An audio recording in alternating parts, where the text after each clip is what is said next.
Hi, everyone. I'm Charlotte Stevens. I'm Alex Gadelin, and we are the co-presidents of the Entrepreneurship Club at Harvard Business School. We are so excited to have you all here for Evening with the Sharks. That's where you clap.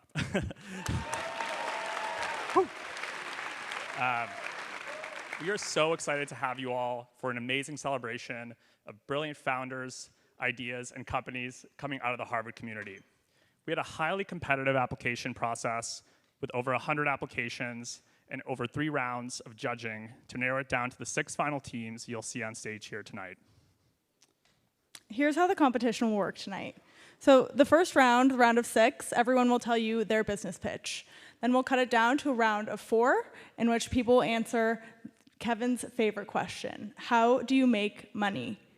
In the third round, 2 finalists will tell us the most important question in the founder journey: why you? Only one team tonight will go home with the grand prize of $100,000 sponsored by Diker Ventures. Yeah, super exciting. But even getting to the stage tonight is a huge accomplishment, and these teams are already among an incredible alumni community. Last year's Evening with the Sharks founders went on to raise over $10 million post-graduation and are all on their founder journey.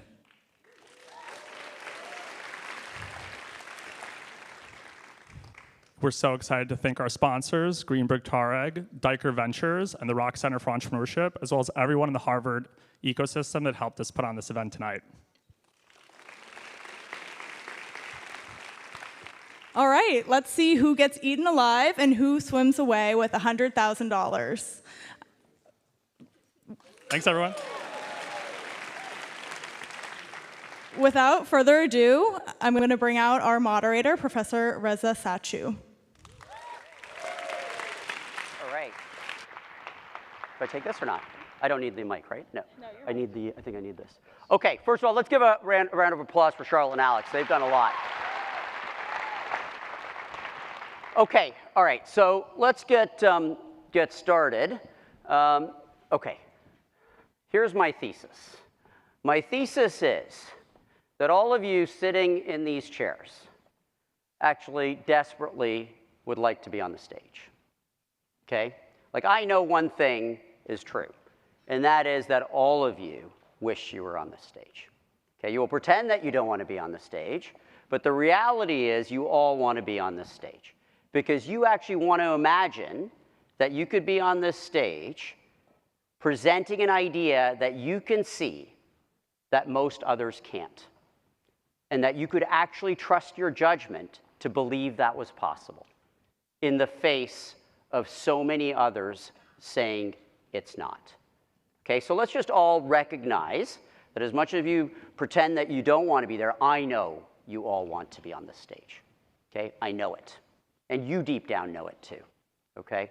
And so then the question is what blocks you from doing the thing that you want to do? Because if I said to you, who here would like to be a founder? Like if I added a word saying a successful founder, I can guarantee you all of you would say, yes, sign me up.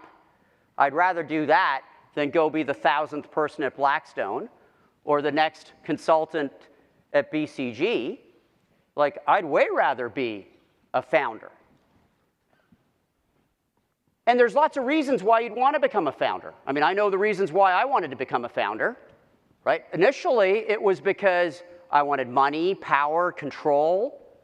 But ultimately, what I realized is what a founder actually gives you is the freedom to make a positive impact on the people you care about. And that can be your family all the way to the world. And that's a pretty exhilarating thing. That's a pretty amazing thing to think that you could have that. But there's so much fear. There's so much fear, especially in this institution. Right? There's so much fear because it actually, deep down, you know you can't do it unless you actually commit to the path. And of course, committing to the path means shutting off a whole bunch of options that you've worked so hard to have. But deep down, you also know you're not smart enough that you compete with others that are fully committed to a path and succeed while you're preserving all your options. So you end up in this never-ending loop, what I call the curse of optionality. And it becomes something where you think to yourself, I really want this impact. Like if I said to you, what's the impact you most want? You'll all pick something like incredible. Like you want to solve air pollution, or you want to provide more access to healthcare in inner cities, or you want to have more females in leadership positions across the world, all sorts of things. And then you'll make decisions that are completely inconsistent with that path. And so I, of course, talk a lot about the first step of this, which is the impact you most want to have. Like, I want nothing more than you to have that impact, because it would make, if I can play a small role here, it would make my time here valuable. Like, you'd sort of say, okay, I'm having some impact on someone's ability to positively impact a whole bunch of other people. But what blocks it is people expressing their judgment to commit to something, okay, to commit to a path that feels risky. And furthermore, the risk is such that people start thinking to themselves, wow, the downside could be really bad. Like, I've worked so hard to get to HBS. Now am I really going to risk it all to build this venture, this uncertain path that so many people are saying isn't going to work? But then the other part of your brain says, well, wait, like if everyone could see it, like if everyone actually said this is going to work, the opportunity wouldn't be there, obviously, right? It's past. I mean, it's precisely because no one can see it that the gains are so extraordinary. So you end up again in this loop.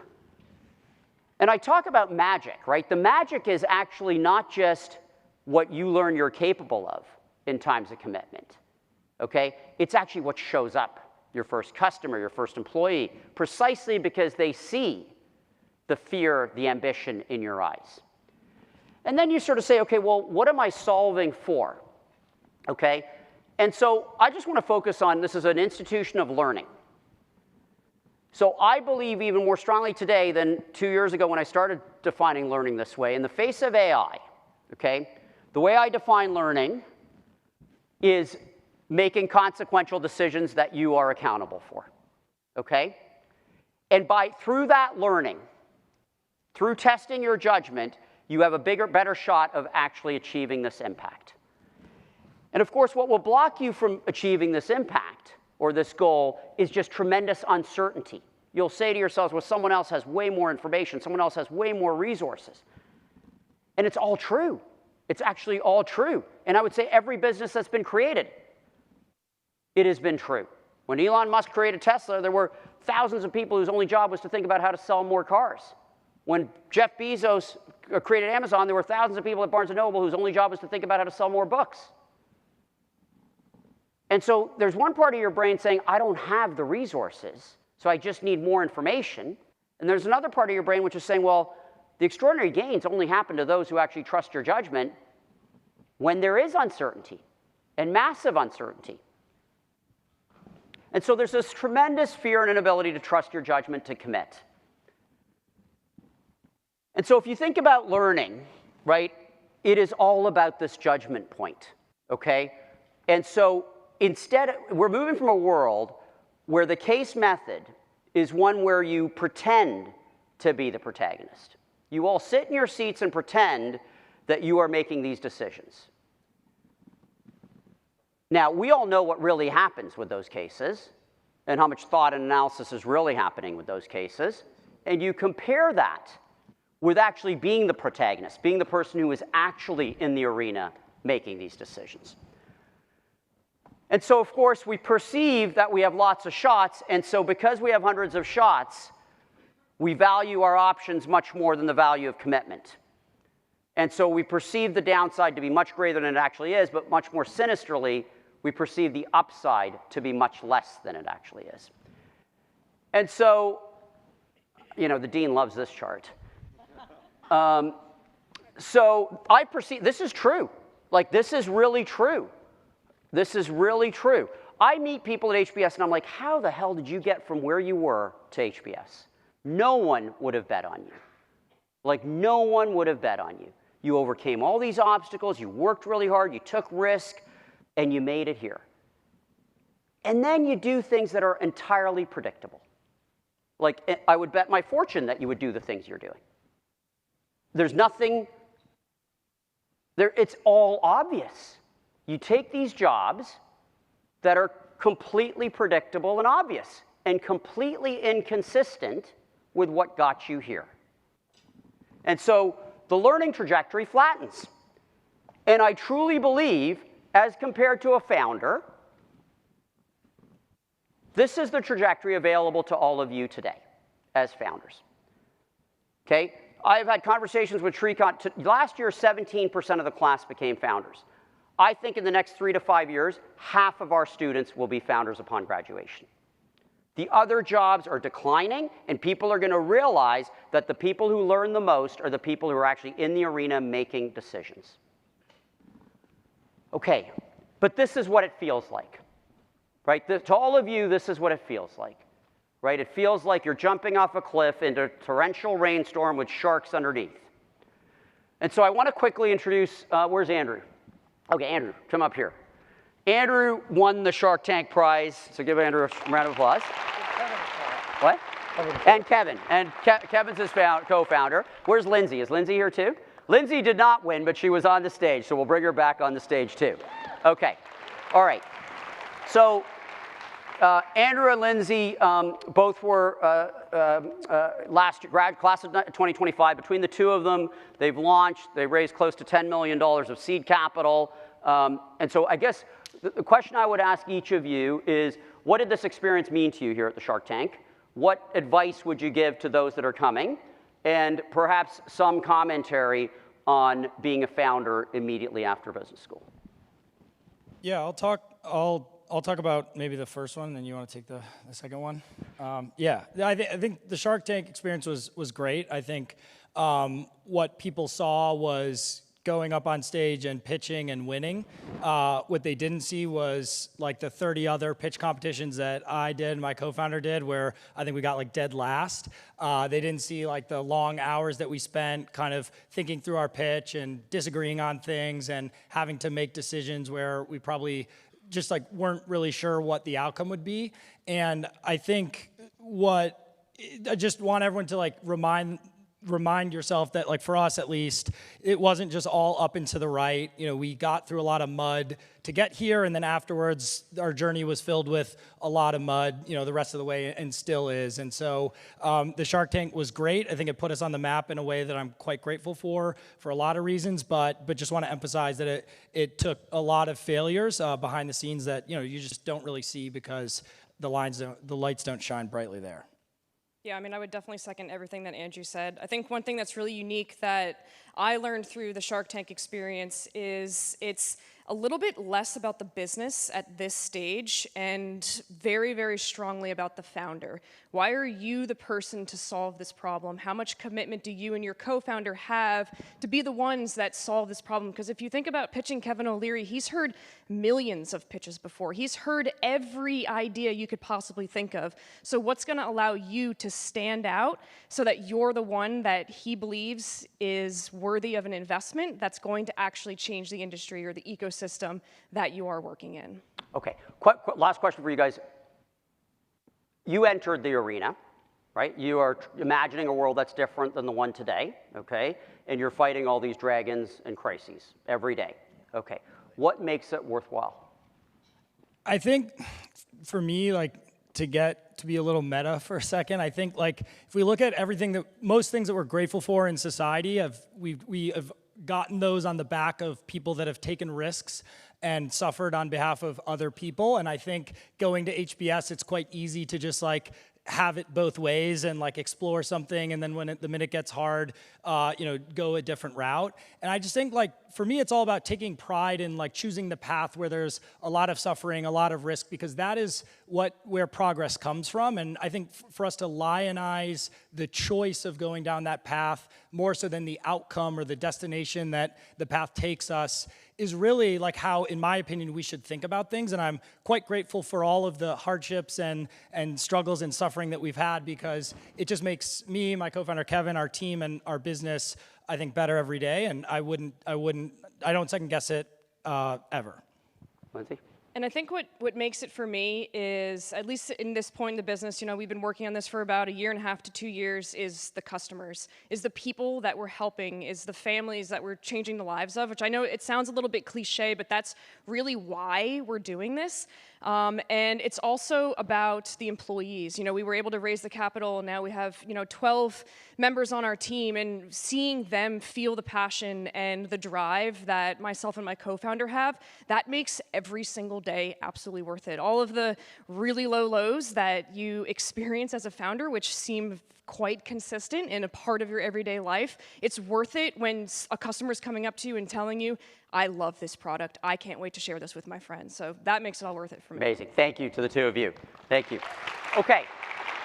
I'm gonna move very quickly. I mean, just think about the decisions they're making, right? Who to hire, who to raise money from, how to close customers. There's just tremendous learning. Okay, the tagline I want you to think about here is that this place needs to transform itself from a place where all of you come to seek jobs to be a place where you come to create jobs, starting with your own. Okay, that is what the tagline of Harvard Business School, I believe, should be over the next set of years. Okay, it is no longer about pretending to be protagonists, it's actually about being the protagonist. Students should come to Harvard to seek jobs, not to seek jobs, but to create jobs starting with their own. Our most talented students should be founders, and I think within the next 3 to 5 years, 50% of HBS students will be founders at graduation. Okay, if you fail, you guys have heard me talk about this, the market actually values failure far more than someone who takes a traditional path. When you compare failed founders versus people who take a traditional path and you adjust them for similar educational and professional backgrounds, those that fail come back into traditional paths with 2.5 years of additional seniority because the market values judgment even if it is flawed. Okay, I won't go into commitment because you know it. I would just tell you to think about commitment as a superpower and not as a sacrifice. Okay, that is my motto for you guys. I want to talk about our founders that are coming, okay? I really believe that for them, this is part of a hero's journey, right? They had a call to adventure like all of you. Everyone told them they couldn't do it, okay? They've met someone that believes in them, and they've gone into the extraordinary world, and they're going to fight all these battles, starting with today. And it's going to feel harsh for some of them, but it's precisely because they've put themselves in these situations where they can fail that there'll be tremendous learning. And hopefully they'll get the elixir one day, which is the resources and the learning to actually make this world a better place. Okay, so with that, let me introduce the judges. Okay, so the first judge is Janelle Teng, who is an HBS grad and a partner at Bessemer Ventures. Come on.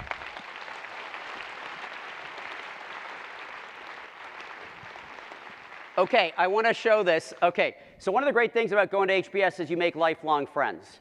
So Oliver and I were in the class of '96. We were great friends, and we started with nothing, and we used to play ball hockey on the streets of Manhattan when we graduated HBS. And so I didn't grow up with very much, and so my greatest joy was hockey cards.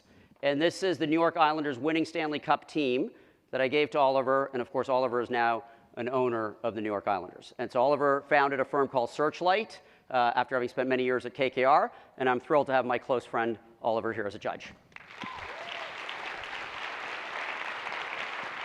Okay. All right, so this is Kevin. I will never forget 23 years ago, we were in business together, very close friends, and he said to me, Reza, I want to be a media star. And I immediately went and got him a mirror and said, I don't think this is possible, okay? Like, you have no hair, you're kind of overweight, you're not exactly tall, you're in your 50s, it's never gonna happen, okay? And I gotta tell you, having watched what Kevin has built over time is truly extraordinary. So with that, I wanna introduce Kevin O'Leary.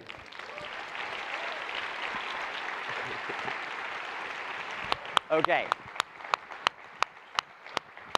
Okay, so Janelle, maybe I can start with you before we get the contestants up. Can you just give us a little bit of background on you and also what you look for in an investment? Sounds good. Hey everyone, I'm Janelle. I'm a partner at Bessemer Venture Partners. I was HBS alum.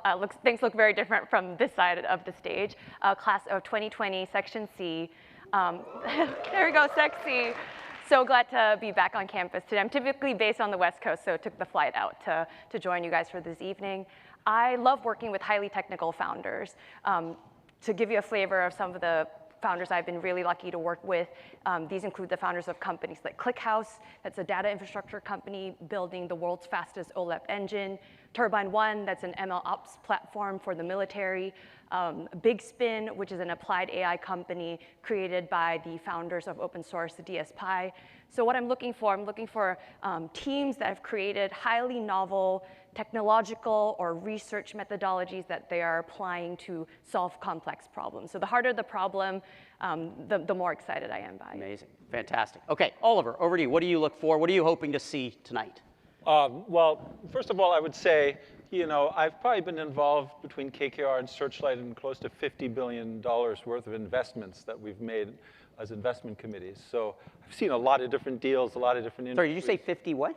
$billion between KKR and then Searchlight of investment decisions. So there's a lot of things you can take and look at, and every situation is unique.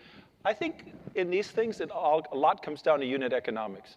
There's a lot of great ideas, a lot of fancy talk about huge markets, but is there a path to unit economics that actually generate a profitable, scalable business model? Okay, so if I were to define what you're looking for, sort of a hard technical problem, okay? And what you're looking for is something where you can actually see a path to positive unit economics. Yeah, and cash. Ultimately, cash flow is what it's all about. Okay, and Oliver, how are you going to square the circle, which is these are early stage investments, right, where the path to cash is going to require a fair amount of judgment on your path, right? Right. How are you going to do that? Well, I think, first of all, you have to understand how the entrepreneur is thinking about the business model and if they're even considering that. I'm always shocked how many people don't even think about that, their revenues, their gross margins, all their different operating costs, cost to market, blah, so on.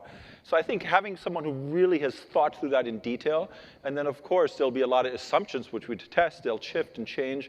And you want the model to have enough margin for error, that there's enough margin there that you can shift and change. Because we know one thing, all of this is going to constantly be changing. And you want to have enough juice in your business model that you can shift and change. Okay, Janelle, Kevin, I'm going to get you in a second. But Janelle, when you think about a hard technical problem, give us an example of the kind of investments you've made or an example of something that you saw as attractive. We have backed, myself included, rocket companies, supersonic jet companies. I've heard pitches to build data centers in space. So truly, when you say out of this world, like we've definitely backed companies building technologies in hardware that's hard for out of this world. And to Oliver's point, I'm almost the opposite, where I'm really comfortable backing companies that even have negative gross margins at the early stages, but do need to see them kind of trust the founder to be able to do that walk up. By the way, I understand that in the early days you have to invest. I just think you have to have a destination where that's clear and understandable. Okay, Kevin, I don't think you've been as quiet as you've been for a long time. Well, I'm learning. Good, that's good. Okay, so tell us, this is your third year here. Yes. In fact, we invented this. Right. Okay, so tell me what you're hoping to see tonight. Well, first of all, congratulations on a very successful format, just measured by the numbers. We've already financed 2 companies. The quality of the cohort. So you led Andrew's round, right? Or you were a big investor in Yeah, I mean, look, it was a good business. Yeah. And so the quality of the deals is getting better every year. The diversity is getting more diverse, almost in every 11 sectors now, which is fantastic. But I think what people are starting to figure out here, because it's the facts, the majority of nascent startups like this is venture capital in its purest form. 8 out of 10 fail for one singular reason. They're never able to get their customer acquisition costs below the lifetime value of the customer. A fancy way of saying they go bankrupt advertising. And so this generally happens. Okay, so you're agreeing with Oliver that unit economics is very important. But this is even more fundamental. I want to hear from these pitches, and I certainly have given this messaging to everybody over the years we've been doing this. How are you going to acquire customers? Don't tell me your great idea if you haven't figured out customer acquisition, because you will fail. And you will become the boneyards of all the other guys that are dead because they never figured this out. And so there should be enough time here, even in the 2-minute pitches, for at least a semblance of an idea on how you're going to acquire customers. Because if you're not solving for that, you will fail, as 80% do. And it goes to Oliver's and yours as well, the business model. But if you can't acquire a customer, you have no business. And so it doesn't matter. And it generally happens at a more accelerated pace now because of the power of social media. It's 24 months. I generally fund 2 rounds on a prorated basis, and if they haven't figured out customer acquisition, they're just in the garbage heap after that, because they'll just be living dead. So Kevin, how do you think about sort of founder versus venture? Meaning, you're meeting these people for the first time, okay? Are you looking at them, are you evaluating them as founders, or are you evaluating the venture? Where are you tilting? Well, not to sound arrogant, but I can actually pick winners at this point. I feel Do they need to actually say anything? No, I'm telling you, winning entrepreneurs have an aura about them. They just do. And I've learned how to see the signal versus the noise. I mean, I've probably seen 25,000 pitches, maybe more. I don't know anymore. But generally speaking, you have to bring it. You have to be confident. You have to understand what you're talking about. And then I'm looking for people who can pivot, because whatever your plan is, it's not going to happen that way. Never happens that way, ever. And so you've got to be able to put your head to the rails and hear the train coming that's going to run you over and pivot out of the way. Those are great entrepreneurs. We'll see some tonight. There will be winners and losers. I'm here to break hearts. Thank you. Janelle, how do you think about this?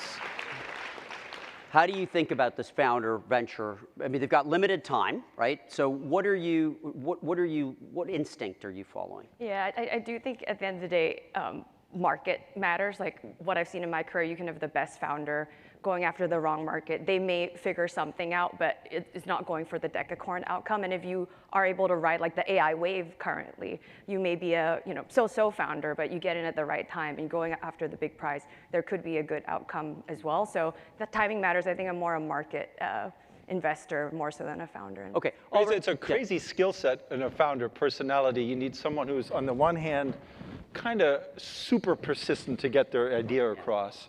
2, they need to be collegial enough to build a team and get teammates and customers excited. And on top of that, they need to be delusional. They need to be delusional in the sense that whatever they have come up with is so great that they're going to drop everything to make it happen. So to find people who are delusional, persistent, and collegial, it's a really hard set of personality traits. And I think that's definitely something to look for. Yeah, because effectively what a founder has to do is position a world that isn't obvious to others and get people to do seemingly irrational things. Yes. Like leave their job, like be your first customer, be your first investor, all of these sorts of things. Okay, let me ask one last question. I often say to my founders, my students, that when you pitch, there are 3 things you need to think about, and I'm curious what you think, okay?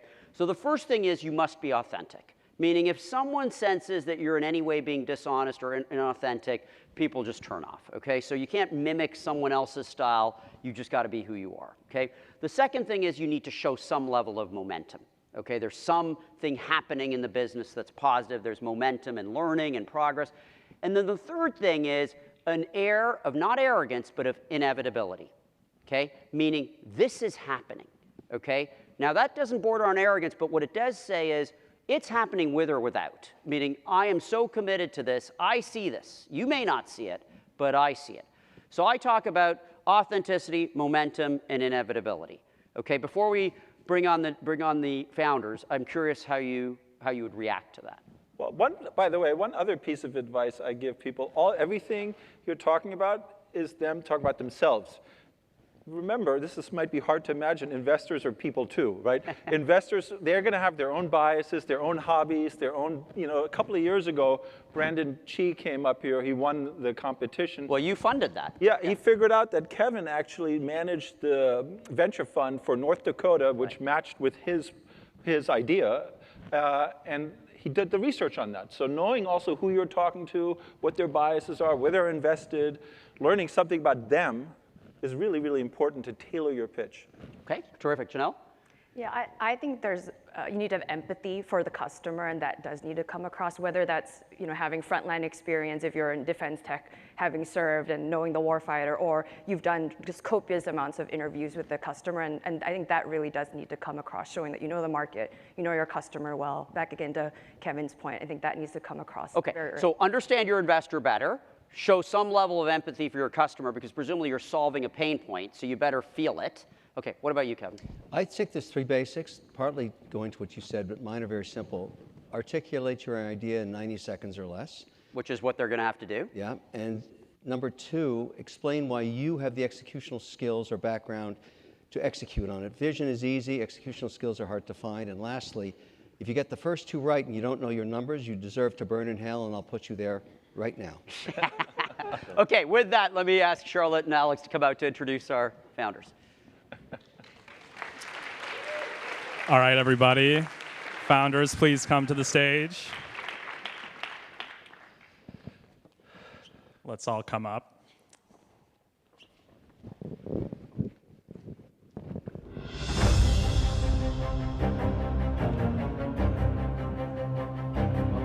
All right, maybe you guys can just come out here. We're going to do a quick introductions. And we're going to introduce everybody in the order in which they're pitching. So we'll start with Ishan Vishwakarma and Jace Yaunik from Harvard College. They're building oral health, mental, integrative, and longevity support for cancer. Ooh.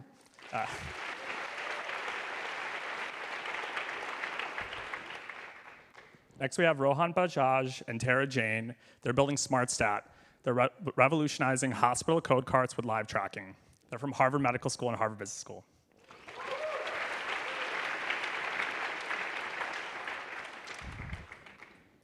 Next, we have Pulkita Kinney with PKI. She's from Harvard Business School. She's building an AI content, decision intelligence for AI content licensing.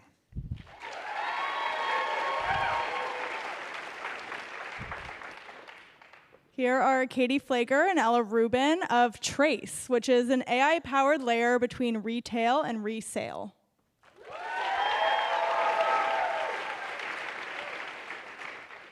Next, we have Feroz Mohideen, Joe Schwartzman, and Vineet Jamalamadaka from Robbie, which is an AI co-pilot for service technicians.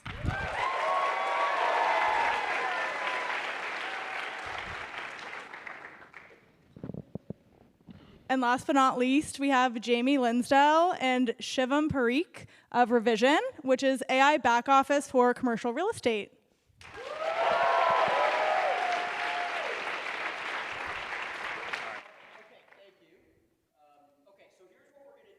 Okay, each team, we've done the order ahead of time, so each team is going to get 2 minutes, like legitimate 2 minutes to present.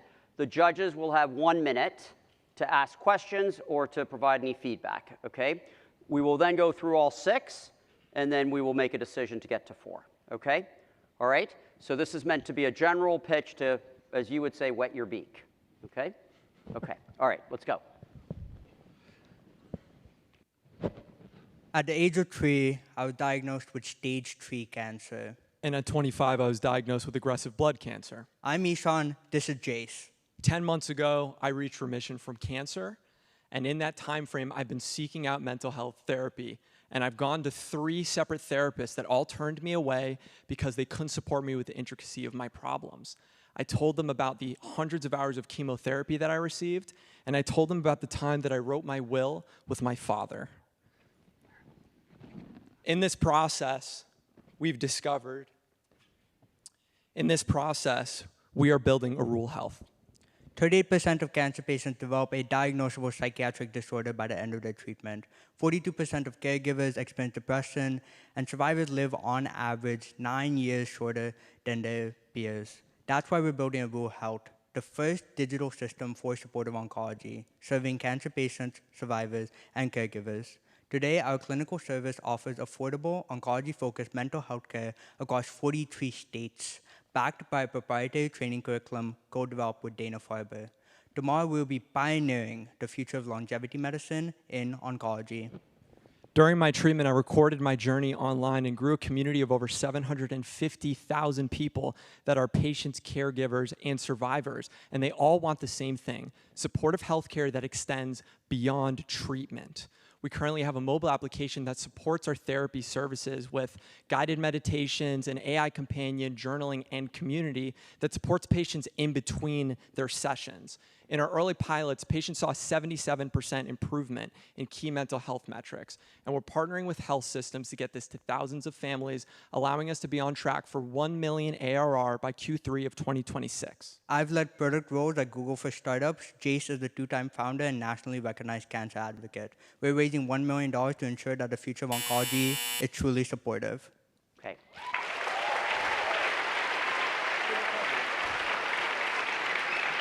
Okay, stay here, Sean. Okay, so we're going to give a minute of feedback. What are your thoughts? Kevin, let's start with you. I didn't hear, first of all, fantastic mission, no question about it, but it's not clear to me how this makes money for an investor unless you're telling me it's a subscription service and you're acquiring customers through the clinics that are finding these survivors. You didn't address that at all. So, I mean, why am I? You like the mission, but you're worried that there's no business model here. I haven't heard one yet. Okay, we'll give you an opportunity. Do you want to respond or do you want to hear more feedback? It's your judgment. We're finalizing a 7-figure contract to deliver care to 180 families in Virginia. We partner with hospital systems to integrate services in an insurance reimbursable way, and we generate revenue in ways that they cannot today. Okay, Janelle? What are your product metrics, anything on engagement, retention from at least early users? So currently we have 0 customer acquisition cost, a lifetime value for patients are around $3,000. Each visit is billed at a $250 insurance reimbursement, and an app retention on a 3-month basis has been 78%. Okay, that's it. Oliver, we'll start with you on the next one. Okay, thank you very much. Okay, come on.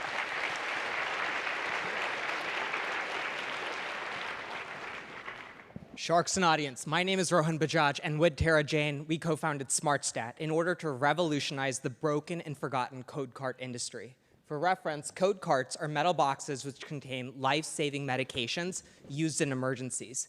Tara and I are both physicians who met during residency at Harvard's Brigham Hospital, where one night in the ICU, my young patient's heart stopped. While fighting to save his life, I encountered a second problem, finding medications from the code cart. And here in front of you are 20% of the medications that exist in code carts. These are life-saving only if they're present and not expired.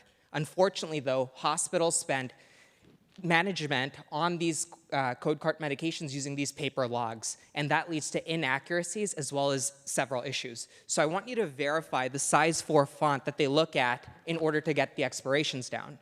Nurses are being forced to spend their valuable time on this archaic process than being with patients, and that's why I invented SmartStat. It's the world's first code cart with real-time inventory monitoring. We have spent hundreds of hours shadowing staff involved in all levels of code cart management, and our value proposition is clear. Our ROI for hospitals is over 300% at 3 years, driven by millions saved in labor costs and AI supply chain optimization. Hospitals will recoup the investment in 1 year. And let's talk about all the benefits of keeping our patients safe. Every year, hospitals are filing safety reports around this, missing or expired medications, which can cause patient harm and costly litigation. This is a massive opportunity, $6.7 billion just in the United States, and it's growing at double-digit rates. We've secured a broad patent, we have a validated business model with hardware sales, software, and consumables, and we've received strong traction from hospitals. Sharks, this is your time to invest. We're raising $1 million for our establishment of our contract manufacturing and have self-funded our seed round. Thank you so much. Okay. Okay, stay here. Okay. Oliver, what are your thoughts? Well, first of all, I really like a lot about your pitch. One, it's a concrete problem. You've experienced it yourselves. It's a real problem that we can all understand. And I also like how you're not only solving a problem for the patient, for the doctor, but also for the hospital, because you're making it much more efficient for them. I like all of that. Not clear to me how you get paid. That didn't really come through. Is the hospital paying you, or are you taking a percentage of the savings? Is it a subscription model? Like, a lot of that wasn't clear to me, but there's a lot I like about it. Stay tuned. Okay. Janelle or Kevin, thoughts? What tech are you using to automate this? I mean, I'm looking at, there's a lot of barcodes on these little bottles. Are you scanning this stuff? Yeah, so the beauty is in the simplicity. Currently, it's visually checked, and we're using off-the-shelf technology that's validated. And that's what the patent's around. And essentially, it's RFID, which is the gold standard in healthcare. And in addition, we're using AI to drive our supply chain optimization to decrease waste across the hospital. Okay. All right. Thank you.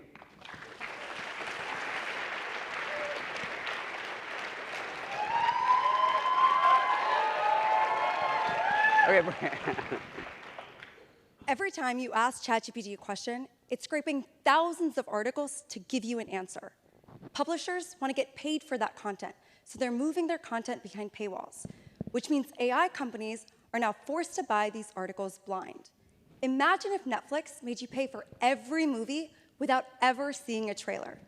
This summer at Cloudflare, I built the marketplace infrastructure for making these payments, but realized there's a really big gap. There is no intelligence layer. Peak AI is that missing intelligence layer. We help publishers monetize their content, and we help AI companies by providing them smart previews with just enough metadata for the AI to make informed decisions. We give them that trailer before they have to buy the movie, and we monetize through both sides of the marketplace through transaction fees and enterprise subscriptions. We're the bridge between publishers who desperately need to monetize and AI companies who need to discover. We're riding the biggest shift in internet economics since advertising. The AI scraping market is expected to be $11 billion by 2030, growing 49% annually. I'm uniquely positioned because I built Cloudflare's pay-per-call marketplace. I've spent 6 years building AI products at Microsoft as an engineer and product manager. I'm building the MVP right now, launching next month, and I'm raising $3 million pre-seed for 18 months runway to prove this.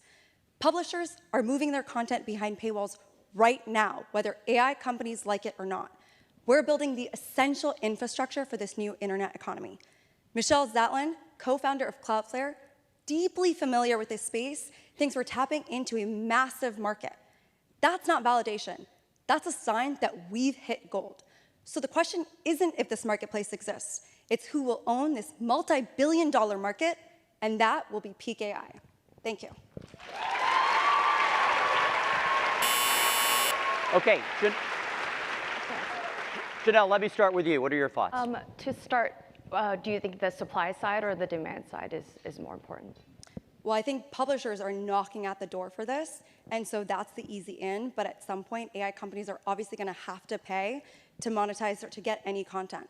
So Cloudflare and companies like them are actually building the groundwork for this marketplace, and we're the essential intelligence layer that they will need in order for this. But why would a publisher join the marketplace if there's no demand on the marketplace itself, like the cold start problem of it?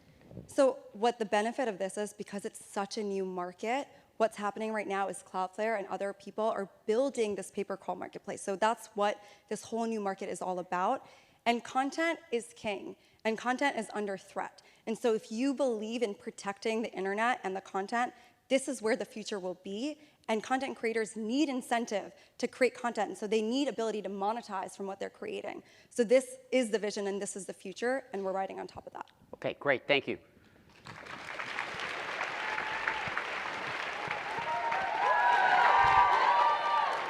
Okay, let's roll. Hello, Sharks. I'm Ella, and this is Katie, and we're the co-founders of Trace. We're raising $3 million to turn resale from an afterthought into the engine of every purchase. Every day, millions of shoppers click add to cart, hesitate at checkout, and walk away. That hesitation, asking themselves, will I rewear this? Could I ever resell it? Adds up to over $1 trillion in abandoned carts every single year.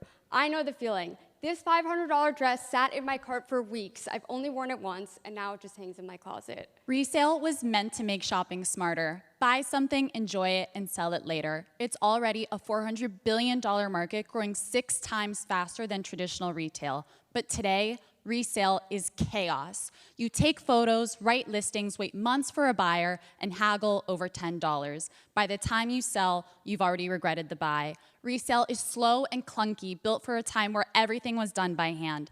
That time's gone. We're in an era where AI handles the work, and it's time that resale caught up. That's why we built Trace. Our AI makes resale happen before the purchase. You're hesitating at checkout, and Trace has already found your next buyer. We turn every product page into a live marketplace where you can see future demand before you click buy. Our Chrome extension is live with early traction, and retailers are exploring integrations to boost conversions and cut returns. We've also filed a patent on our technology and brought on an AI engineer to strengthen our models. We've built e-commerce at scale, and we're the dream team to pull this off. Ella's a go-to-market expert. She launched Walmart's online grocery business and scaled a SaaS platform to $400 million in ARR. And I'm a software engineer who spent my career building marketplaces. I founded a peer-to-peer rental platform, was a senior engineer and technical lead at Etsy, and I built our MVP in just 3 weeks this summer. We move fast and we know how to scale. Trace is the next evolution of buy now, pay later, where every purchase funds itself through liquidity instead of debt.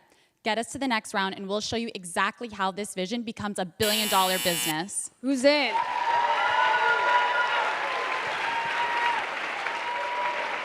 Okay, Kevin. I've heard this pitch before countless times. I want to know what's different about you versus all the other platforms right now that I can shop for used clothing that have never figured out how to maintain customer. And the attrition rate's insane, and they're very promiscuous. People shop all over the place to find what they're looking for. So what is different about this? We're moving resale upstream. So it's shopping on a retail site. We match you with other people who are also interested in the same item but are dropping out, and we're targeting the 80% of carts that are abandoned. So most people don't check out because it's a confidence problem. We're offering them an alternative solution by letting them resell it quickly through liquidity or buying it secondhand. Okay, Oliver, what are your thoughts? Well, I would think, what about, are you dependent then on the retailer to give you access to who's in their abandoned shopping cart? Our first phase of our go-to-market is a Chrome extension, which is what our MVP is, so we don't need retailers' consent. It's a wraparound. Our second phase is white labeling our technology with retailers. Okay, thank you.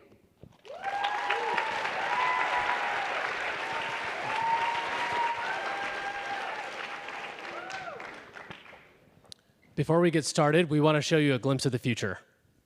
Locate the main chiller fitting. Use the adjustable wrench and tighten clockwise until the pressure gauge stabilizes. Now check the main control board. Hey Sharks, I'm Vineet, this is Feroz, that's Joe, and we're raising $3 million to build Robbie, the AI co-pilot for service technicians. This summer, while the rest of HBS was at McKinsey and Blackstone, we spent our time with HVAC technicians. We changed water boilers, fixed AC units, and learned how the industry works from the inside out.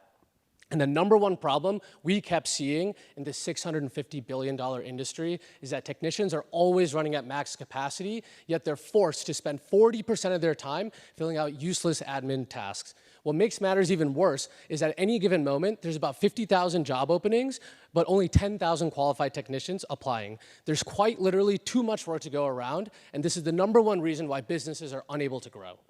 We created a solution that allows anyone to become a skilled technician in just a few months, while removing the time-intensive busy work for someone who's already a professional. Enter Robbie, our AI co-pilot running on these off-the-shelf smart glasses that can see and hear everything a technician is doing while allowing the tech to operate hands-free. Robbie allows junior technicians to become as skilled and efficient as senior techs with 30 years more experience in just a few months, whereas a typical training period is 2 years. This is an $8 billion opportunity driven by generational tailwinds of AI and smart glasses. Kevin, here's what you need to remember: 84% gross margin, and we'll pay back CAC in year 1. Since launching Robbie at the start of summer, we have signed 3 LOIs worth an estimated $200,000. We are a team of operators and engineers. We've been on the founding teams of companies that have scaled to tens of millions of dollars in revenue, and we've all been founders ourselves. We see the future, and now they do too. Okay.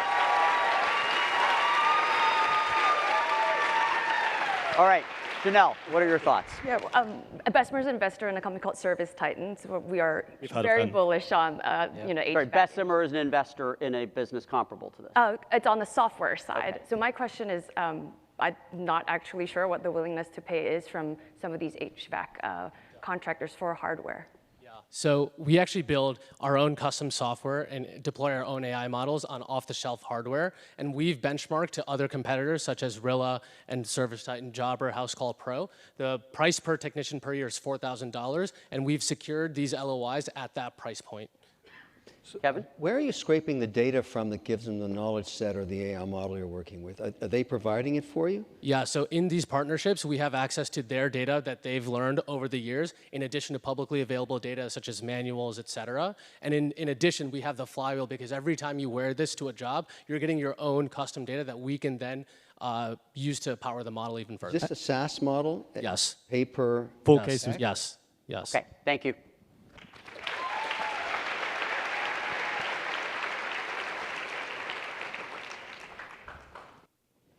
A commercial real estate broker's job is to get your businesses into the right buildings. Seems straightforward, but brokers have to differentiate themselves. They have to build relationships with their clients, they have to understand their market, and they have to talk to their competitors. Well, why is it so hard to get a deal across the table? There's countless of hours of administrative overhead and back office work that goes into every deal. Time is money, as Kevin knows. And we're here to show you why revision is the way that we're getting brokers out of the muck.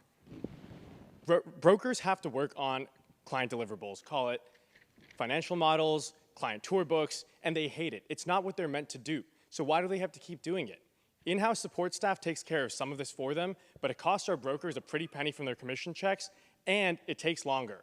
That's why we built Revision, the vertical AI back office for commercial real estate. We automate the drudgery so that our customers can spend more time on business development and their firms can grow top line without having to scale in-house full-time employees. Are you guys on the edges of your seats right now? Probably not, right? Like, this is not a sexy industry, but this is a real business opportunity. Last year, US commercial real estate firms spent $15 billion on the tasks that Shivam just outlined. And market size aside, we've spoken to over 80 brokers, and we've heard the same pain point and asked for a solution across the board. Shivam and I came to HBS to found. We're both technical, and we met in the MSMBA engineering program here. Prior to HBS, I was at Cohere, a $10 billion LLM company, where I learned about LLMs and how to automate complex workflows. Shivam has exposure to real estate from his family's development business. That's how we came to the idea. Over the past year, we've raised money from Underscore VC, built out our platform, we have one paying customer, and we're piloting with 4 design partners, some of whom are watching the live stream right now. We're raising $2.5 million to build out our platform and automate more of the back office. Sharks, do you see the vision? Okay. Hold up.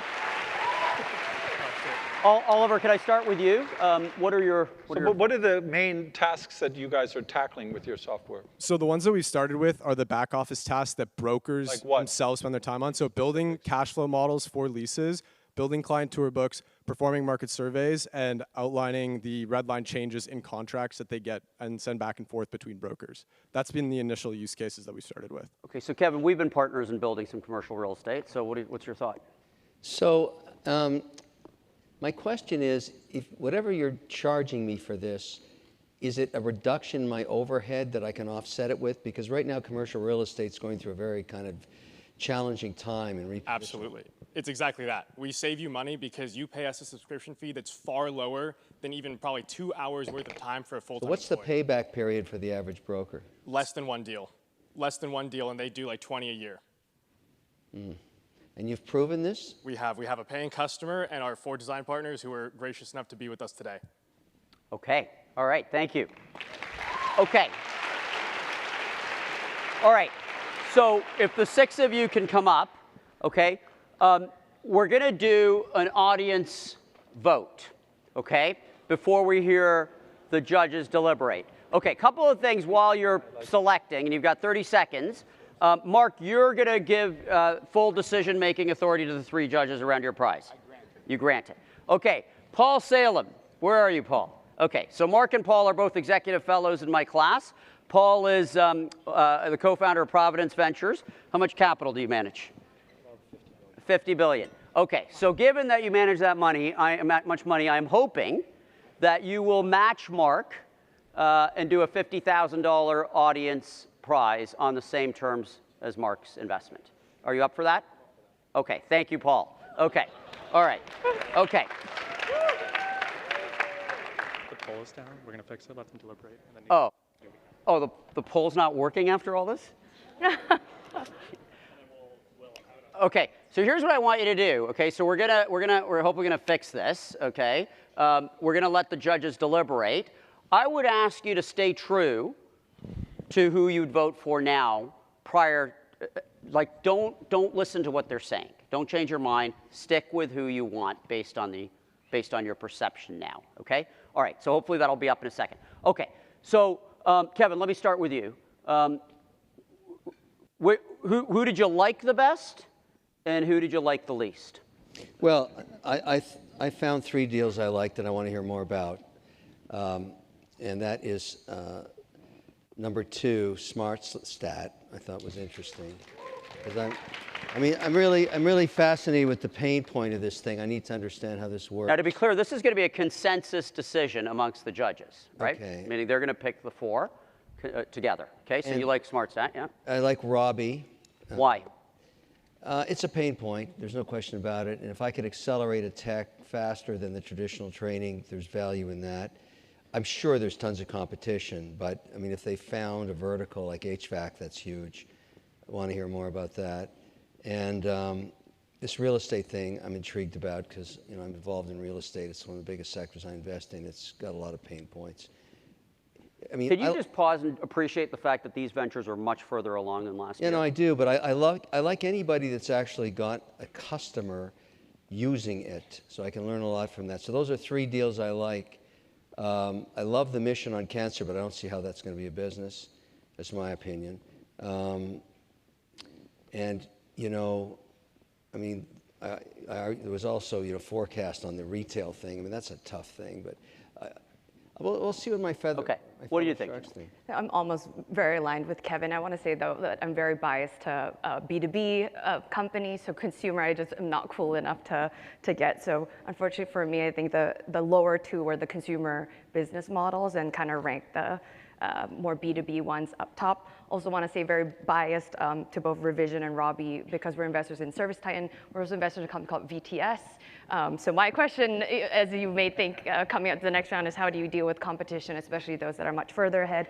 But I think with that bias, knowing that these can be big markets if you're able to penetrate. And Janelle, if I pushed you, because obviously you're going to learn more, but if I pushed you and said right now, the one that you'd be most excited to invest in, which one of the 2 would it be? Oh, I think it would be Revision, just because of the kind of AI angle in a kind of legacy vertical, but given a lot of competition. And competition can be good. It means there's something there. So we definitely want to hear how you're differentiated. Okay, Oliver, your thoughts? I thought Revision was the worst presentation of the 6. Now, I think it's a big market and it sounds interesting, but I thought there were no graphics up there. Everyone had good graphics.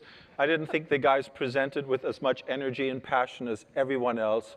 Yeah. So I really would give you guys like the lowest score by far on your presentation. Good. But there's obviously real opportunity in the size of the market. Yes. And I'd be willing to listen to hear more about it and ignore the weak presentation. SmartStat was absolutely my favorite. I like the fact that they're medical students. They've actually worked in emergency rooms. They're solving a problem in the emergency room and for hospitals, which we know have massive cost problems. So they're making medicine better and safer to run and cheaper, which you can reinvest in better medical care. Really like that. Want to hear more about that. I'm not so sure about Robbie, to be honest with you. I think I heard $4,000 per technician to wear these goggles. I mean, I'm terrible at home stuff. I YouTube anything. I need to fix something. I go on YouTube. I find 100 videos by experts, and I usually still mess it up, but at least I mess it up in a better way. So I don't really see it's that differentiated. I don't see people paying $4,000 for that. It's also a massive cost for pretty small mom and pop shops. So I like SmartStat. I'm willing to give the Revision guys a second chance because although they're terrible presenters. And I much preferred Peak, actually. I thought Peak AI was interesting. I thought she was a great presenter, massive amount of passion, relevant experience at Cloudflare and Microsoft. I don't really understand how she's going to break down these payment walls, but I want to hear more. Oh. So my 3 would be SmartStat, Peak, and grudgingly Revision. Okay, all right. So I think what this means is SmartStat, you're in, okay? And Revision, grudgingly, it sounds like you're in. Okay. So we need to now pick 2 that's going to be in amongst these 4. Okay. I think none of us like the oncology one, so we might as well. So it's really between the other two. Janelle, are you in agreement? I would agree with that. I don't think the cancer guys nailed it in terms of what great passion for cause, but I don't know what the business is, and I articulated that, and I still didn't understand it. So you got to work on that as to how that is a model that you make money for investors. The PK. God, I thought Kevin was going to be the meanest one here. Oliver, you're taking this mantle. I like it. No, I don't think like I'm it. being mean. The peak AI. Direct, like you asked me Yes, to. you are. I like talking it. about peak AI as being intriguing, but this whole thing about publishing rights has to go through the courts for the next 7 years. Yeah. So I don't know. I mean, we haven't even had the first litigation yet. No. Because everybody's suing everybody, and that's the plan, from content, from movie rights to publishing rights to radio to music. I think the good thing is everybody should sue the crap out of each other for a decade, and then it'll get sued. Okay, so it strikes me that the two, so you guys are out, okay? It strikes me that Robbie is in. Is that reasonable or Well, not? definitely the smart stat thing. Yeah, no, they're in. Yeah. So we got, okay, the three of you step up, okay? No, not the ones that are in contention, okay? All right, so we got to pick two of these three. Who are your two? Well, we got to pick one out of these two, you're saying? No, because we're letting in four. Well, we're letting in four. Yes, to the next round. The retail, you didn't make it clear where you're sourcing the materials from. Are they coming from the retailers? You're partnering with retailers? Yeah, of course. We're not a marketplace for technology, so we're not owning any supply. We run at 90% margins. Yeah, okay, that's great, but you didn't explain what the business model is. We will in the next round. That's useful. But we're thinking about whacking you now. That's the problem. So our business model is partially consumer transactions and also white labeling our tech with retailers with a SaaS fee. Well, what do you guys think? You want to let them through for? I think go-to-market and consumer tech, it's just tough for me, and just getting consumers to download extra Chrome extension, if that's the delivery model to the user, I think it's a little bit tough, but again, very biased towards more enterprise businesses. So unfortunately, of the three, I think Trace would probably be on the lower end. Okay, so by the way, I think the audience vote is up now, right? So everyone's voted? Okay, so let's give it 10 seconds to finish your vote, okay? Okay, all right. Okay, so it sounds like Robbie is in. Two out of three, yeah. So now we got to pick one of these two, all right? Okay, so let's do it.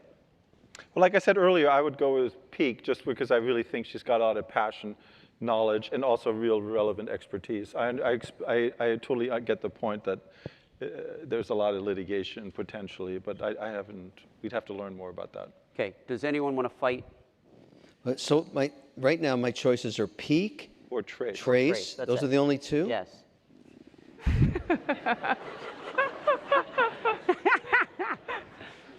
I guess you could argue Trace is a potentially massive market, so you could get lucky, and Yeah, I mean, the thing is, I didn't hear the rest of Trace. I'd like to hear more about why it's not a consumer business and it's really a SaaS business model, which is what you're telling us it is. Listen, Peak AI is interesting, but I just don't think it's been resolved yet. So Okay, I'm Janelle, gonna vote you're going to make the decision. Yeah. Who do you want? In? In. Oh, I would vote for Peak AI to be. All right, so Peak AI's in. Okay. Okay. You were both good with Peak? All right, so I'm going to ask the ones that weren't picked to leave the stage, okay? And we're going to go to the next round.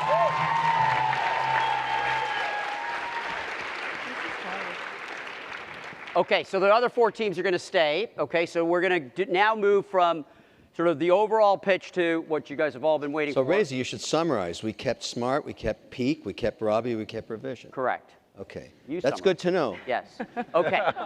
Sounds like I didn't need to summarize. Okay. So what we're going to do is we're now going to go to how they make money, the business model, unit economics, et cetera. Okay. Same format, 2 minutes, and then a minute of a dialogue, and then we'll go from there.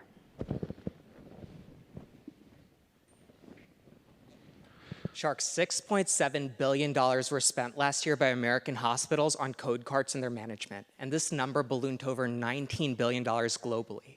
Code cart management is a massive critical inefficiency in hospital operations. So how do we capture this market? We lock in our hospital customers with hardware, and that creates stickiness for our software. Our revenue model can be understood in 3 parts. First, our smart code cart sales.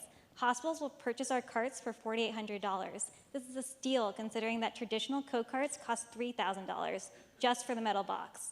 Second, our software subscriptions. Our software will deliver the real-time inventory tracking and AI-driven supply chain optimization at $1,500 per cart per year. This makes up the majority of our revenue at 70%.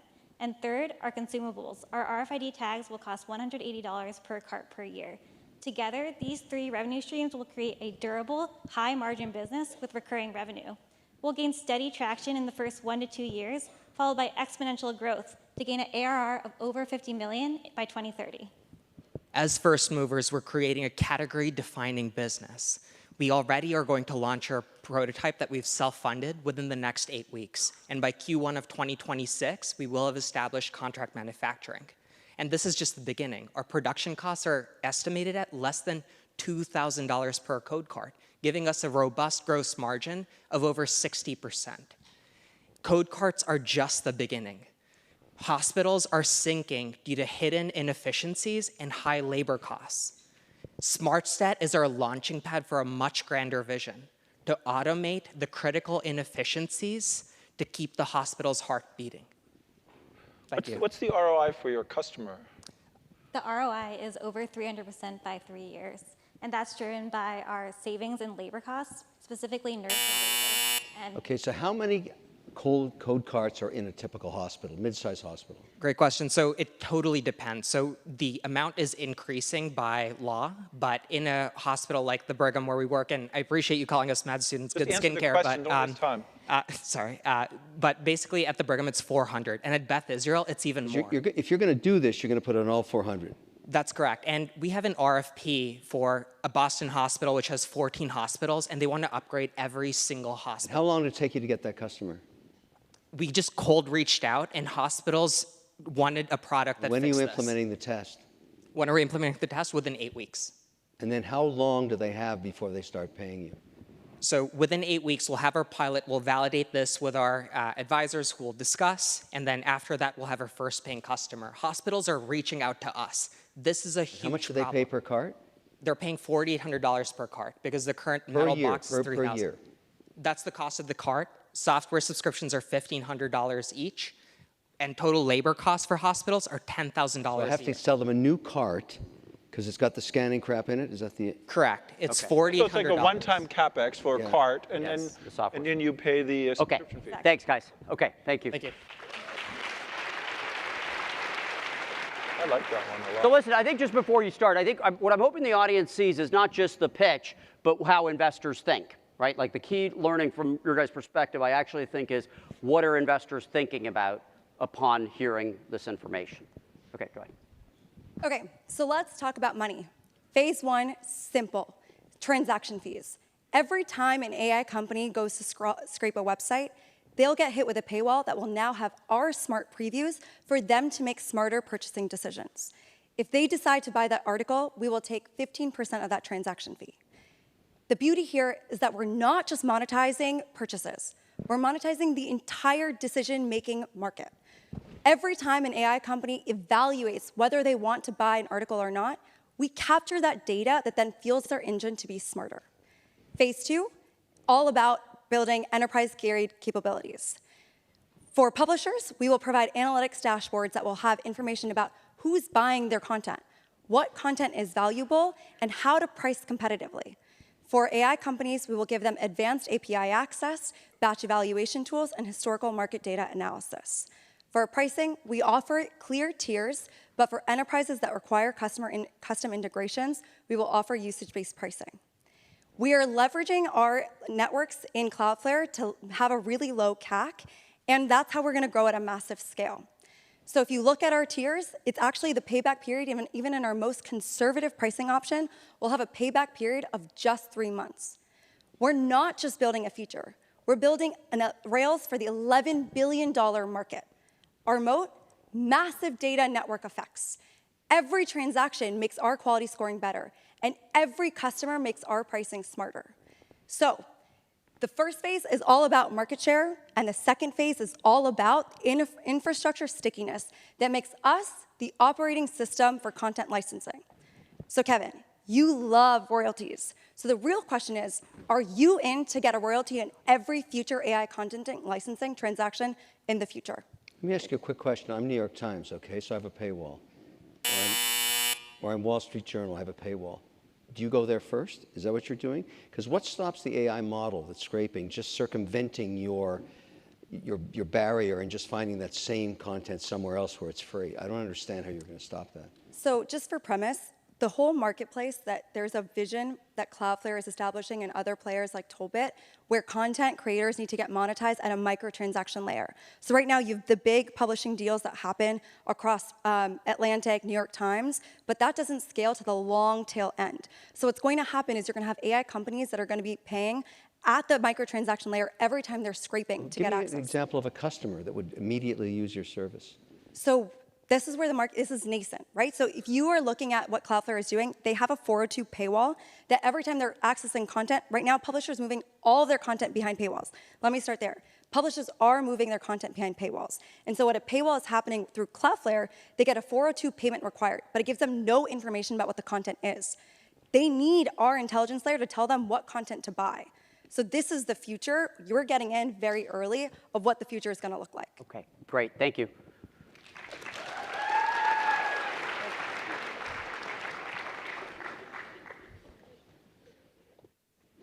We're building Robbie, the AI co-pilot for service technicians. We're building custom software and deploying our own custom AI models on off-the-shelf hardware.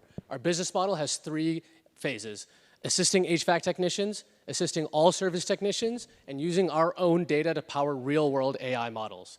The first 2 phases are simple SaaS economics. We charge $4,000 per technician per year, which leads to a gross margin of 84% and an LTV to CAC of 5:1. In phase 1, we're targeting HVAC companies with over 5 technicians. There are about 500,000 of these technicians across the US for a beachhead TAM of $2 billion. Tomorrow, we're targeting all home service technicians. Think also plumbers and electricians. There are 2 million of these technicians for a TAM of $8 billion. And here's the kicker. We're actually playing in a $100 billion plus market. And before you call me delusional, let me explain. In scaling our product, we're also scaling our own data set. Our data moat, driven by the jobs we assist with, gives us unique access to billions of hours of rich multimodal data that will one day be used to power real-world AI.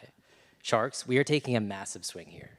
And the 2 other things you want to talk about are ROI and distribution strategy. So for ROI, a new technician can do anywhere from 400 to 500 jobs in a year with an average ticket size of about $500 per job. That leads to 200 to 250K in top line revenue for these businesses that they otherwise wouldn't have. So $4,000 per technician is a fraction of that. And talking about distribution strategy, we have 2 main focuses here. First is continuing to do what we've done in the past. Boots on the ground, building goodwill with these companies, helping them do their jobs, and going to trade shows and building face-to-face connections. The second is using our connections in the PE industry to target roll-ups that have hundreds and thousands of technicians in their companies to get even massive margins. And Feroz has been building up his LinkedIn social media presence. His last post got over 300,000 views in just 1 week. Okay, so Oliver. Okay, Oliver, let me start with you, and then I'll go to Janelle. I think it's great you guys were actually HVAC technicians this summer. Would anyone actually wear those big clunky glasses to work? And have you tried it with anyone? Do you have any evidence at all that there's a market for this? Exactly. So in our first slide, one of the pictures we saw was the technician wearing the glasses in his job. But was there anything in it, or was it like a pretend glass? No, it was audio only, and it was capturing the audio of what he was doing and summarizing the job for him so that afterwards, Janelle knows this, you have to type in everything you do in a Service Titan, create invoicing, et cetera. It automated all that away for him. So all he had to do was fix the AC, talk to the customer, and he was out of there 30 minutes faster than he otherwise would have been. And we showed this to owners, and they wanted us to do an A/B test to prove the cohort value, but that's why they locked in the LOI, because they saw that right then and there. And why'd you choose a hardware model versus being an app on, I don't know, Meta's glasses or even a phone camera? Exactly. So Meta's closed source, so we're not able to actually add our own software. And it's really important for these technicians to be hands-free. They're working in 100-degree attics. They can't have their phones in their hands all the time. How'd you come up with the pricing? So we benchmark to other competitors such as Rilla, and we use the actual value that we created in the 200 to 250K to provide a reasonable price for these customers, and we can see ways in which we can increase the ACV. Okay, I think that's it. Thank you. Okay, next.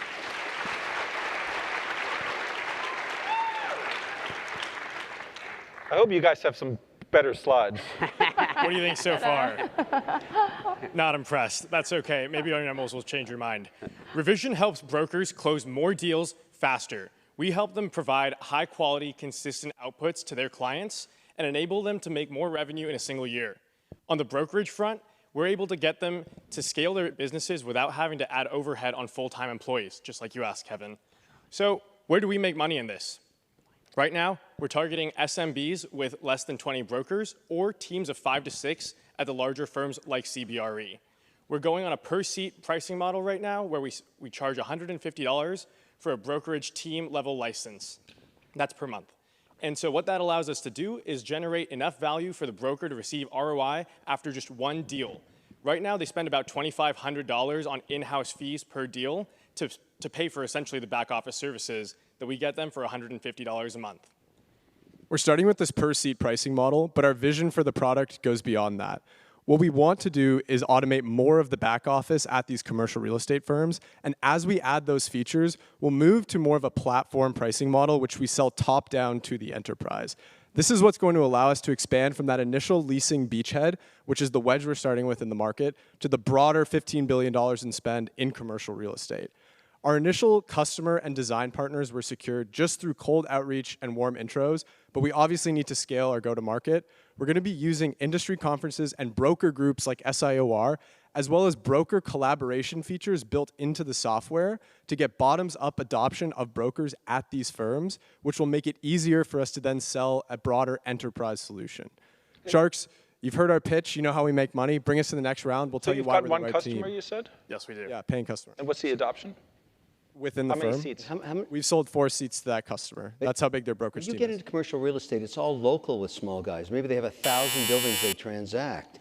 And so you've got to have the specific data for that market with a geography maybe 100 circular miles around them. I mean, is that what you're doing? Your dashboard covers what they know?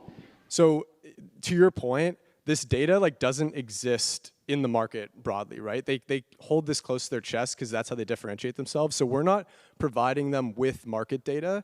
They have that. That's how they already differentiate themselves. What we're providing them with is a platform that automates a bunch of these tasks. It becomes the single source of truth for them to keep all their comps. How does that automate it? They have to put their data into the model. Yeah, they can just, an example of one of our features is they can drag and drop an LOI that they're using to go back and forth with another broker, and we'll build a functional Excel model from that LOI. So we don't need the market data. They provide that with the documents that they're using, and that's just part of their job to know that information. Janelle, to your point on competition, we know that VTS and other software exists. It's vertically integrated. It's intentioned for the landlords. We differentiate ourselves, we move fast, and we've built things that they haven't even thought of yet. Take us to the next round and we'll explain why we can do that. Okay, thank you. Okay, so let's all 4 of you come up. Jamie, stay here. Okay, all right. Okay, so Sharks, we got to pick 2 of these 4. All right, so who wants to start? What are your thoughts? Oliver? I'd pick SmartStat. I think we learned even more about the business model this time around. I like it even better. I like the fact that they're talking to a chain with 14 hospitals. And it's what, about 400 of these carts per hospital? I mean, you could see a real fast ramp up. I think I'm trying to choose between Robbie and Revision, probably leaning towards Robbie, just because I hadn't appreciated the fact that there's also a lot of data that's being fed back from the technician back to the home office. I'm still skeptical about the business model with the cost. Revision, I just think it's going to be tough to execute. I also have a problem. Can you trust someone who's wearing 2 wristwatches? Well, they always He's not know. the only one. No. They always know what time it is. He's wearing 2 wristwatches, right there. They're very wise. Very wise. Okay, what are your Unless thoughts? he's following my advice to know your investor. Basically you're picking 2, right? That's what. Yes, you're picking 2. So I'm picking Robbie and the code carts thing. But just pause. What's interesting about Oliver, right? There's something about the founders at Revision where it's not working for him. right? And for some reason, okay? It's not working. It's just not working. No chemistry. Well, yes. Okay. we don't know that yet, Reza. You know, I'm not saying he rules the day. You can, you guys can have a debate, but I'm just articulating Oliver's point. Every time SmartStat is given a chance for the floor, they get more granular in terms of what their model is. So, I mean, the code cart thing is a no-brainer, for one. And I've kind of opening my mind up to hearing more about peak AI because it's such a monster problem. But you're just making it up right now. Like that's. But you know, it's very, very interesting. So it's kind of. I'm going to go with those two. I just got a gut feeling. Sorry, SmartStat, and which was the second one? Peak AI. I was negative on it. Peak AI, wow. Look at that, a wild card. Okay, Janelle. Those are your two picks? So he picked SmartStat and Peak AI. You picked Peak AI? Yes. Okay. Okay. Can I ask a question on Peak? What if the CDN blocks you? Is there existential threat? One of the ways to actually do this, there's multiple ways, is to integrate and partner with Cloudflare. They are a CDN. They have the 402 payment already. And so instead of just showing metadata that has nothing about the content, they're going to need this intelligence layer in order for this marketplace to take off. But why wouldn't they do it themselves? Because I have the insight of what they're working on, and there's so much to build in the marketplace that's what's going to be their focus, and that's why first mover advantage. That's where we get the data network effects. We become powerful that they can't replicate easily. So Janelle, who's your top pick? I love SmartStat as well. I don't know the market very well. I know healthcare is a tough, like hospitals Okay, so we've got general agreement on SmartStat. Okay, all right, so SmartStat, you're in, okay? Okay, so we need to pick one of these three. Where are you, Janelle? I will vote for revision, just because I do want to hear kind of the market view. Okay, so this is great. So you've picked revision, you've picked Robbie, and you've picked Peak AI. Yeah. All right, so fight it out. You know, I think Peak AI is a long shot, but it's a monster problem. And if her BS is real, then this is the horse to ride. I mean, there's no question about it. Because I mean, you have a very good street cred on what you're saying. I've been looking at a lot of these deals because I deal with so much in the media and in publishers and in music and the whole deal. Everybody's trying to figure it out. So, I mean, look, it's intriguing. I have a great team that would tear you to pieces to figure out if you're real. But Kevin, earlier you said you want to see someone who's actually sold something or done something with a customer. No, I know, but I mean, look. And I both of the other two have. I see problems in the other two. Your eyeglass thing with Robbie, that means you have to maintain thousands of glasses in the field. What a pain in the ass. It's a pain in the ass, It's a total pain in the ass. And so, and then revision, I like it, but I know the real estate broker market. These guys are single cell amoeba out there.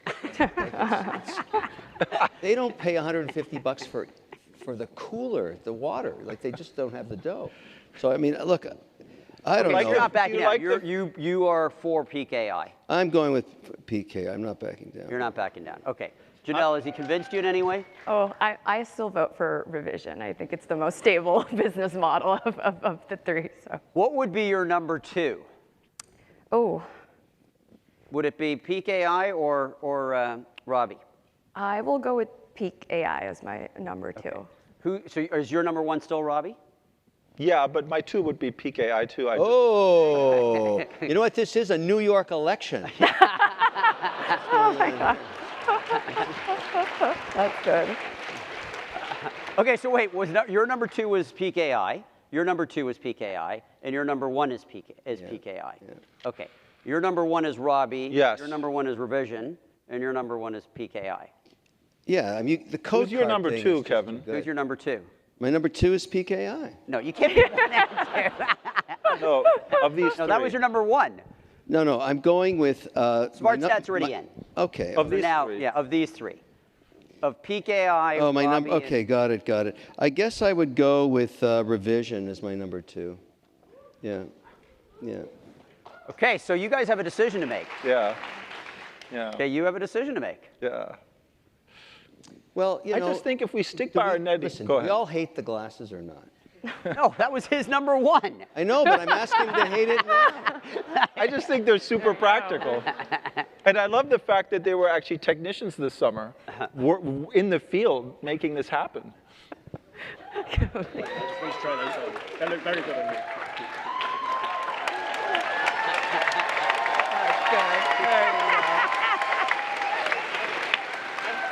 Kevin, you know what's cool? Now you can fix the boiler as well. But Kevin raises a good point. What's the battery life on these things? How do they fix? You've got thousands of them out in the field. You look good, by the way. I mean, it's... Yeah, so the battery life on these things is about 6 to 7 days. We can charge them in between jobs in the truck. They capture audio and video as well automatically, so you have full context on the job that gives you rich access to data that you can then use in the future. But you don't design and make these. Somebody else does. Okay, I'm going to interject. You've got to make a decision. Okay, so here's what I'm going to suggest. Each of you get literally 30 seconds. Okay, so pick someone to say it. You got 30 seconds to convince them, and then you guys are making a decision. Okay, all right. So let's go. Okay, Pulkita, 30 seconds. I just want to say, I know you think that this is BS. Michelle Zatlin, co-founder of Cloudflare, who's deeply familiar with this problem space, sees that this is a massive potential market. And so I'm not making it up. We're at an inflection point. This is what the future is going to look like. So do you want to be part of it or not? $11 billion, that's not even including publisher revenue that we'd be getting. Okay, perfect. Next. Actually, 20 seconds. Okay, Let's go. got it. First of all, these hardware costs are super low compared to the money we're getting. On average, they're about $150 per pair of glasses at scale. And the other thing is we have generational talent. We're both engineers on the team, and Joe's a third-time founder. We spent time on the ground actually figuring out this problem, and technicians also cannot use their phone on the job. They're using it for actual important things. That's why you can't use software. Okay, next. Jim. Yeah, brokers don't want to spend money on things that won't deliver ROI for them. But we've demonstrated that we can drive ROI within one deal for them. And they're willing to pay for software when it's that clear. You're also betting on the team. Shivam and I have the right expertise for this business. I bring the LLM expertise, and Shivam knows real estate and was a software engineer. So we can execute on this business. Okay, all right. Okay, you guys need to make a decision. Okay, 2 of the 3 in. Anyone change their mind? Otherwise, we're just going to fight I'm souring on the glasses. I agree with Kevin. This could be a pain in the ass to have thousands of these out in the field, and then the battery runs out. So I'm sorry. Okay. If you don't like the glasses, where do you go?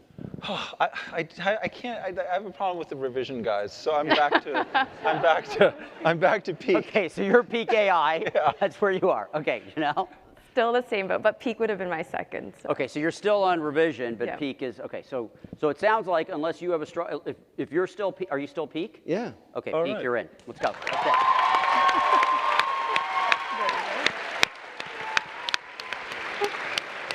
Okay. Okay, we're down to the final round, okay? So is this 90 seconds? I think this is 90 seconds. Okay, 90 seconds. The question is, why you? Okay, so you've done a good job articulating the opportunity. You've clearly done a good job around the unit economics. And now the question is why are you the right founders to capitalize on this? Okay. My family and I immigrated from India when I was 12 years old. My parents worked minimum wage jobs with the ultimate goal, a better future for me. Today, I'm standing on my parents' shoulders or here in the audience. I grew up with the mentality of growing limited resources into something much larger than me. My childhood is clearly the ultimate startup experience, and that's the mentality I bring to SmartStat. The picture behind me is of Rohan after one of our 28-hour ICU shifts keeping patients alive. We're attendings now, but we actually trained together in residency. We started in July 2020, right when the pandemic hit.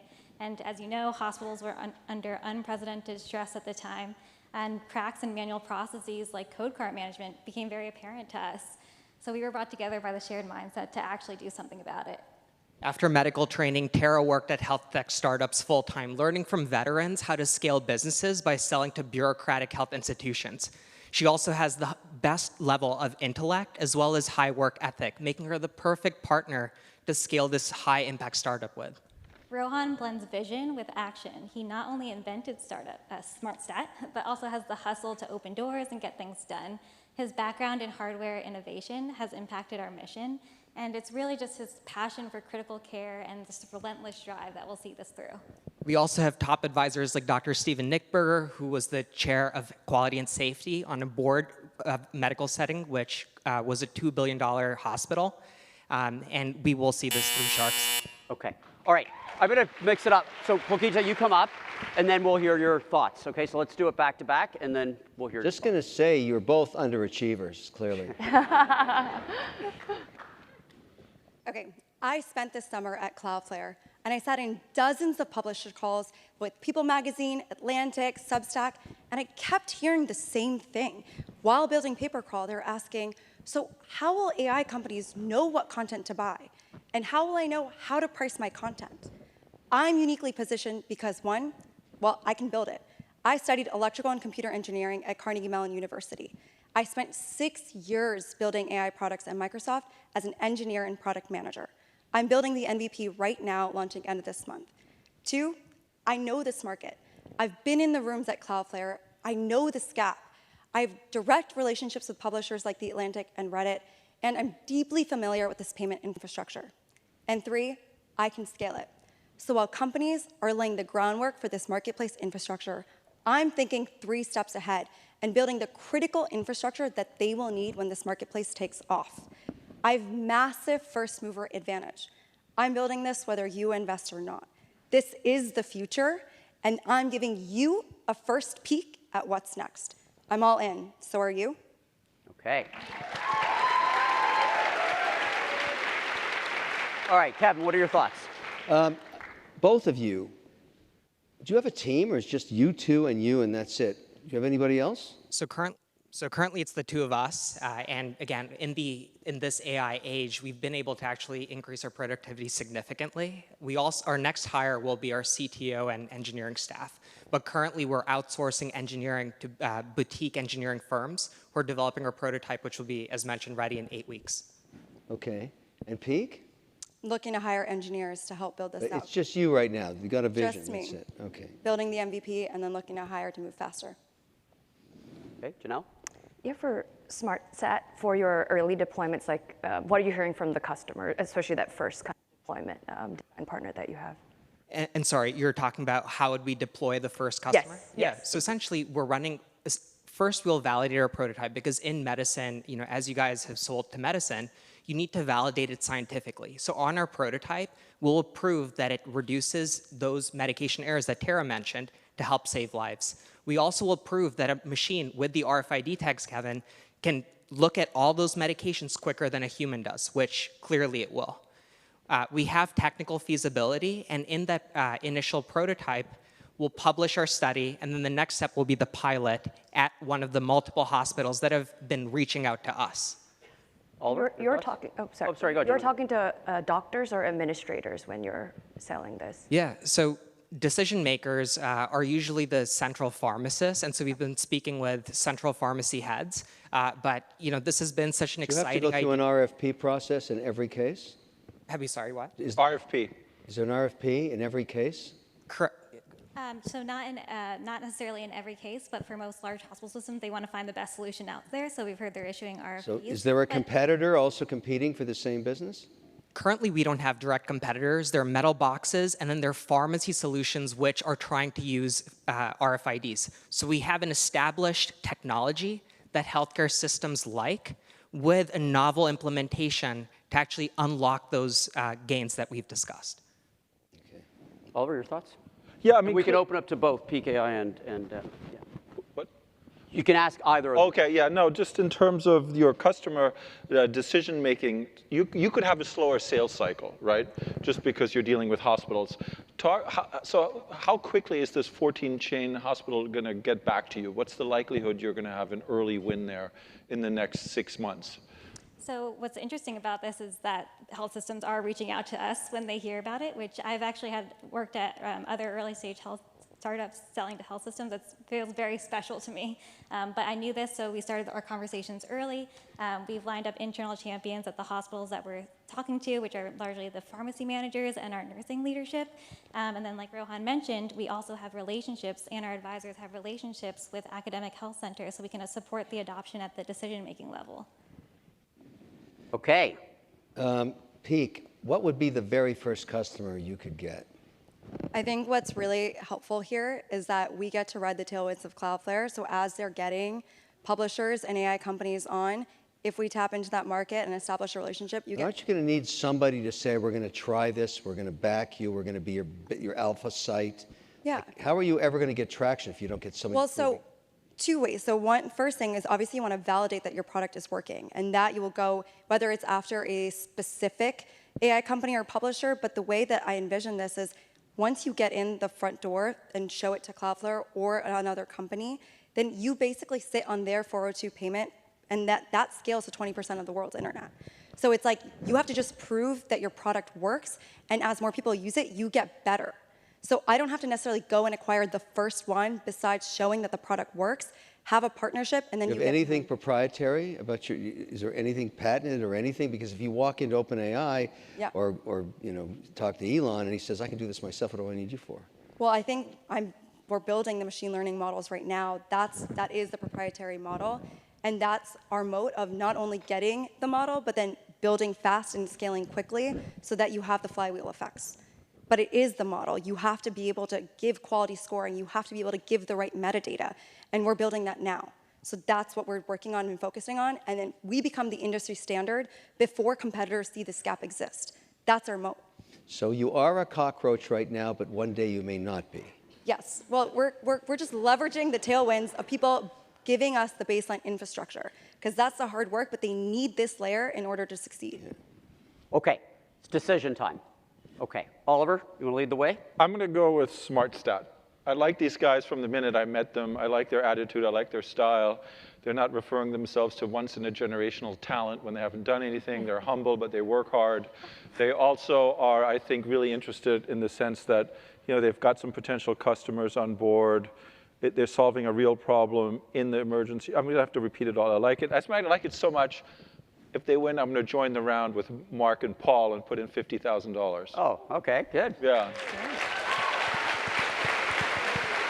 Although we don't know yet where Paul's money's going because we haven't announced the audience when. Okay. You're saying that independent of who. I just think it's interesting. I think peak AI is really interesting, and you've done a great job. But I just feel like and the opportunity is massive. But one person, without any real kind of good sense of how the business model is going to work, I just think it's very, very risky. I'd rather do something that's a bit more easy to grasp. If your two fellow judges don't pick SmartStat, I still invest. I like it, yeah. Okay, great. Janelle, your thoughts? Yes, I'm also all in on SmartStat. And what I find very impressive, you guys pitched kind of like hardware with SaaS to hospitals, which is one of the hardest verticals, and you have so much attention from the judges. So I think you've just done a phenomenal job. That was a hard pitch to come from. And the empathy comes across, the passion for the industry. I think Peak is awesome as well. My biggest fear is the existential threat of the CDN players,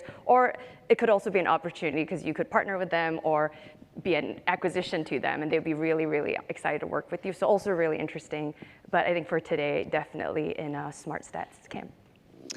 So the only reason you're still on the stage, Peak AI, is because you're a good presenter and you articulate well. Otherwise, you would have been crushed a long time ago. Because you really have nothing yet. You are a cockroach. But you've done a great job in keeping the dream alive, but it's going to end now. I mean, you do realize the person who voted for them as being #1 was you.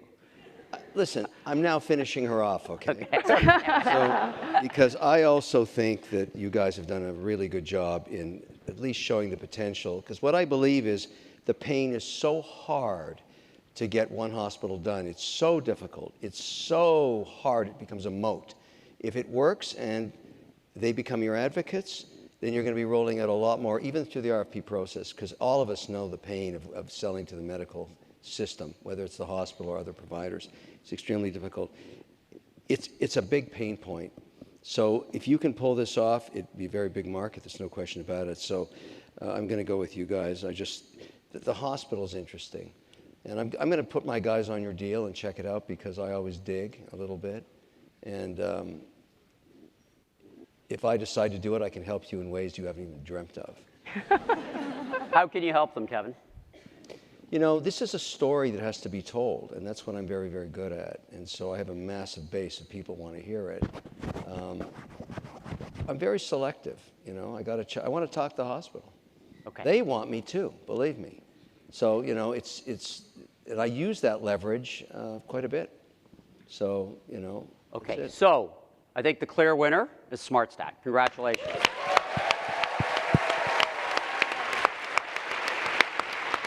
Congratulations. Congratulations. Congratulations. Well done. Okay, and there's more. And there's more. Your instincts were strong. You won the audience vote as well. Wow. That's great. Wow. Okay. Wow. So $200,000 for the two of you. Congratulations. I want to close with a couple of things. Okay. First of all, for those that didn't win. Okay. Oh, that's great. For those of you that didn't win, here's the thing about being a founder. Okay. The learning is being in the arena. Okay, that is where the learning is. Like, I can't tell you that this is just one data point and there are going to be 1,000 more and you guys are going to stumble and this will feel like miles away. Okay, so you got to stay level, you got to keep on the journey, keep executing, building customers, all that sort of stuff. Okay, for those of you observing, what I hope you saw was that these people entered into the arena, they presented a world that doesn't exist today, they believe in it, there was real passion, and what you're gonna see is the rate of learning that they're gonna have. Like what these pitches and where they are today versus where they'll be in 3 months and where they'll be in 6 months will be shocking to all of you. I saw it in Founder Launch last year, where of the 30 students that we let in, 23 launched with capital at graduation. Several of whom hadn't even thought about founding until their second year. Okay, so this is the magical thing that happens in this place is that you're given opportunities to actually do this many times. It's up to you to actually get in the arena, stop observing, and to actually try this yourselves. And I can promise you the learning that these folks are going to have by being on the founding adventure is going to be extraordinary. Okay, so I also finally want to thank the judges who I think did an amazing job, and I hope that you saw the insights that they were able to provide. So thank you to the three of you. Finally, I want to thank, where's Elise at the Rock Center and her team for helping put this together. So thank you to all of you. And so we'll end with that. Look, go forth. I really mean it. The founder adventure is like a hero's adventure. Okay? Go be heroic. All right. Thank you. That's great.